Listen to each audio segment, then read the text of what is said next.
That works. That, ladies and gentlemen, is how you start an episode of the Aqua Lounge Podcast. Welcome back, ladies and gentlemen. We are back in town after about a month and a half at this point. Yeah, welcome back we were just coming back from the Sando Aqua Lounge World Tour. Yes. It is a tour that we plan to make public in a parallel universe. Where we are much more wildly successful. Yes. Yeah, where this is actually full-time and not just a hobby. That'd be freaking rad. That would be wizard. Indeed it would. It would be wizard. Okay, but yeah, we're gonna hop into a continued series from last time, the What If series. What if Rex executed Order 66 with Anakin? And we went a couple different routes. I went the route of involving Anakin and Rex, like straight to it, and then Terry, you went to like the parallel. Like, what are all the blanks that we're filling in if Rex goes away? And in this episode, I intend on going to go into Ahsoka's point of view if Rex were absent from her mission on Mandalore, and Terry was going to jump into some of his stuff. And I had writer's block, so that's fair. Yeah, so I can start, and then we can kind of go back and forth on do we think this will happen? Why did I write the way that I did? And yeah, if you have any other ideas, and hopefully we'll get some ideas to flow from here, right? So I would love to have had some ideas and not just come in with nothing to add on at the moment. Yeah, that's okay. I'm trusting my improv skills to hard carry me here. There you go. Sometimes improv is, you have to go improv, which is... Improv just stands for improvement. There you go. There you go. But yeah, so in this episode, my story takes place... everything happened already. Beginning of episode 9 of season 7 of the Clone Wars and Revenge of the Sith, we have Rex going with Anakin, executing Order 66. Ahsoka is going to Mandalore, and Jesse was promoted to commander. And we jump to season 7, episode 11, and this is where, in the original show, Ahsoka feels a shift in the Force at the point of Order 66 and announced by Palpatine, and then also senses Anakin's turn, not quite knowing. I don't think she knows that he turned fully to the dark side until she fights Vader in Rebels. That's my kind of headcanon, you can say. Maybe she was just hoping that he hadn't fully turned. Like all the facts are there, but she's just like, there's that small hope that just like maybe he didn't. Maybe this is something else, you know? Yeah, exactly. Wants to believe in Anakin. Yeah, there's a lot of history between those two, right? So, in this situation, when Ahsoka senses the whole thing happening, she goes to Rex to figure out what's going on, and Rex has this slow turn. He's like shaking his guns, like he's shaking, and with his helmet on his side, and drops to the floor, and he raises his blaster to like, as the inhibitor tip is slowly taking him over, and he kind of says like fives, find him, fives, right? And then the episode goes on. Rex is fully taken over. All the clone troopers fire at her. She escapes, and now, there's an investigation. So my story begins at that point, and the difference here is that Rex isn't actually absent on the ship anymore, right? He's with Anakin. He's doing the Jedi Temple raid, which is just a crazy thought to think about. And yeah, so Ahsoka senses Order 66. I guess she doesn't know that it's Order 66 in specifically. She just knows something's happening. A very big shift in the Force. Powerful enough that she can feel it. Multiple Jedi have, and all that. Instead of going to Rex, because her and Rex have that really special connection. Her and Jesse, I really don't think they have that. They were definitely not as close. Yeah. So without Rex, there's no hint to find the file on fives.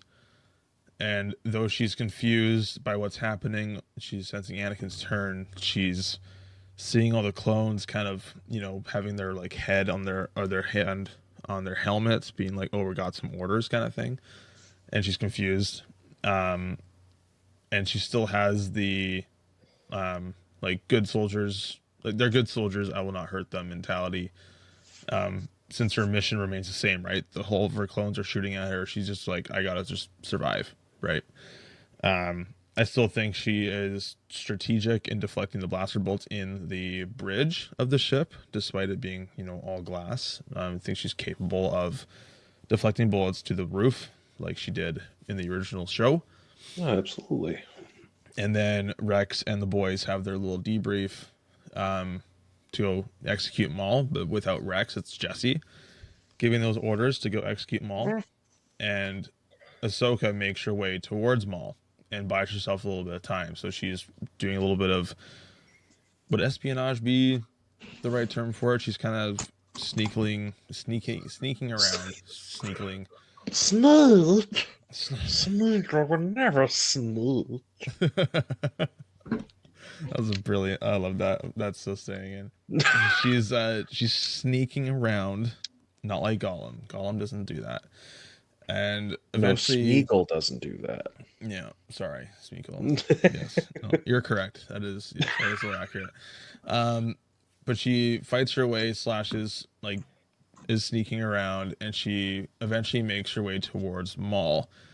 And I imagine it would be kind of the same. Like, she takes out some of the clones that are going to go execute him, and she just knocks him out, kind of thing. And Ahsoka frees Maul from the original laser, but he's still strapped into the thing, right? And here's something I would like to mildly interject, which is, we saw in season 7 of Clone Wars that Maul clues in. Oh, this was Palpatine's plan. Oh, that's brilliant. So I think I don't know if that would give her a total enough. It would definitely be enough to be okay, the clones are turned against us. Why? And just oh, this is Palpatine's plan. Okay, this is what he's doing. We know why he's doing it. We just do not have the how he's doing it, kind of a thing. So, sorry, I'm eating s'mores. S'mores are delicious. We had a little bit of a s'more fest last night at my parents' campsite, and the fest has followed us home.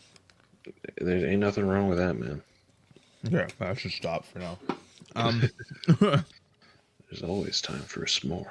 Always time for a s'more. There's always time for s'more. Yes. So I feel like maybe that would give Ahsoka a bit of a, just a little kick in the butt, as it were. Just okay, we know why he's doing it. We know, what the plan is. We just don't know how he is doing it, because there's no way all these clones who have built up this, relationship and loyalty and friendships with their Jedi generals would so willingly turn on them. Yeah. Except in a few instances where Ki-Adi-Mundi's been just oh, hell yeah, let's shoot this guy. He was probably not a great commander, but he was not the greatest commander. But yeah, I imagine that the dialogue would go basically the same, right? I don't think the dialogue between Maul and Ahsoka would change. The only thing that would change is because Ahsoka has nobody to fall back on, right? She doesn't have Rex to fall back on and try and save. I don't think they try and actually figure out what's going on. Ahsoka never gets fives. She doesn't get that file. She just knows that she needs to survive, and she doesn't want to kill the clones. That's kind of the two major points, I think, in this alternate situation. Okay, so I will cut in again here, because we know that she's close with Rex. Were there any other 501st soldiers that she was close with, is the question. You know what? Here's my theory. Maybe she would okay. Here's my theory. In the arc with Fives, the one that he gets absolutely framed, he meets Chancellor Palpatine. He tells, I don't know, we don't know what happens in that room, but we know Fives freaks out. And he is in this hangar thing with Rex and Anakin, puts him in this ray shield, and the whole thing happens, right? Like, there's crossfire, Fives gets hit, he dies. And my guess is that when Ahsoka returns, she doesn't really know Fives, I don't think. I don't think so. There's not too many 501st clone troopers that she would have had a close connection with, like Rex, because Anakin and Rex were also really close.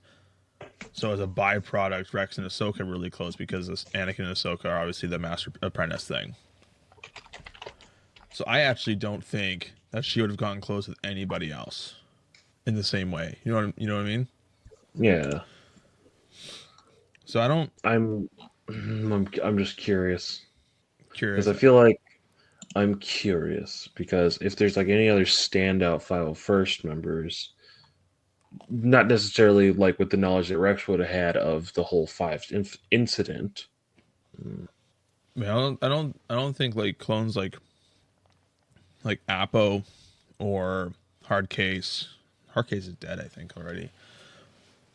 Echo, we know, appears back in season 7. But he is with the Bad Batch. I think in this case, because she doesn't have Rex, I don't think she knows any key words, right? Because Rex gives her the file, or gives her the hint of the file in Fives. And I think, and another point I actually just thought of as well, is that Rex was the only clone trooper to make a file on Fives. Because he believed him. So. I don't think the other clones in the 501st believed him the same way that Rex did. Because Fives was like freaking out about something crazy going on as a big plot. And Rex was like, I think if Fox hadn't come in with the Coruscant Guard and just totally wrecked the whole thing, I think Fives would have been taken into questioning with Anakin and Rex, and they would have figured out something about a chip, but not necessarily what it's for. I think because of that, Ahsoka, as a byproduct, knows or is close enough with Rex that Rex, as soon as he starts getting taken over, he like panics and says, Fives, find him, right? Yeah. So I think because Rex isn't there, I don't think she would think of, I got to figure out and investigate what's going on with these guys. I think the dialogue with Maul would remain the same, but instead of Maul being used as a diversion, I think Ahsoka and Maul would negotiate a temporary team up until they escape. Yeah. And as a little extra detail I threw in there, she passes Maul the shorter of her two sabers just in case.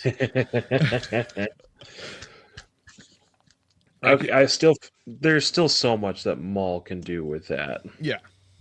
I actually don't remember if if Maul's lightsaber fell to wherever it would have fallen during the battle on Mandalore, or if they confiscated it after they stunned him 10,000 times. Right. I don't remember, because he could totally go clean up shop for a little bit and then go get a saber. Yeah. So and Ahsoka gives Maul the Shoto saber, the short one, right? Yeah. And so we get and the plan that they kind of devised together is that Maul, because I don't think you can escape with any ships through hyperspace at all. And they're currently in hyperspace. Yeah. Right? They're heading back to Coruscant and to deliver Maul to the Coruscant prison, but of course now everything's going to crap, right? It has hit the fan. Yeah. And Maul basically is like, we have to destroy the engines, we can't escape through hyperspace. So then Maul goes to destroy the engines as he did in the show, but there's just more context as this is what I'm going to do so that we can escape out of here. And Ahsoka is basically, okay, you do that, I'll go do something. I will do something else.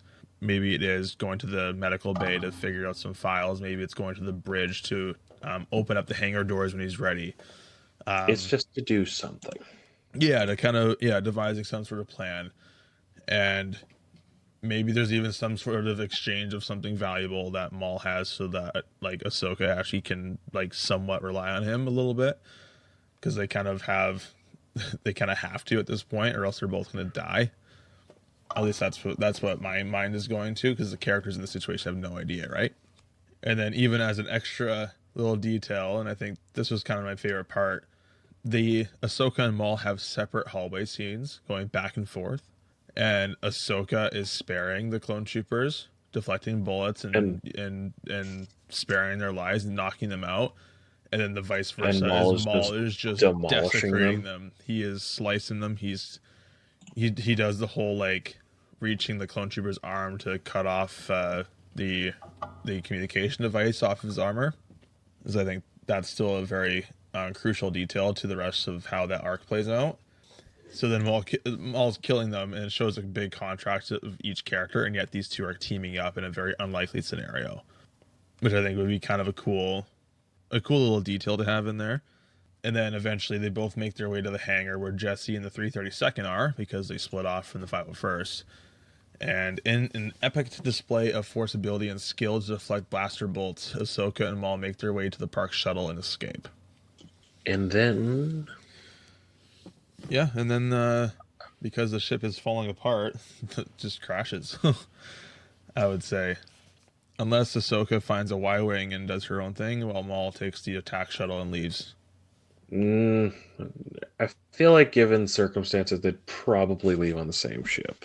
Yeah. Maybe the attack shuttle has like an escape pod, and then Ahsoka just sneaks out somewhere. I'm sure she would want to like go back to the graveyards. You know what I'm saying? Like, I think that finale of season 7 is just so perfect that you can't not do that. Somehow. It is so perfect though, because Rex is with her. True. I think she'd still go down there. No, I think so. Maybe it's a escape on the shuttle. They go find somewhere, and then Ahsoka flies back to that area to pay her respects. Good soldiers follow orders. Yeah. And then I guess Maul at this point has his own story in Shadow Lord, which is coming out. We're very excited about that. Yeah, dude, I'm so pumped about that one. Let's see. It's gonna be cool. Okay, it comes out in 2026. Unfortunately, but... No. I'm sorry. I sorry. No. I'm sorry. It's out of hand. I should not have said anything. No, Terry, it's okay. It's okay. That's not true. It's impossible. That's impossible. I got you. The old bait and switch gets him every time. There's always a bigger fish. I was building up to it, and I was just waiting. It's just like I had you hook, line, and sinker. Oh. But yeah, it's shorter because obviously they still do.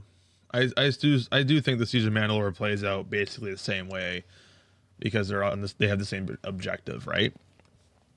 There's no way it doesn't. I believe. Yeah. I think they eventually catch Maul. They put him on the ship. He's in the ancient Mandalorian prison to control the force-wielding maniacs of ancient days. Which there were so many of them.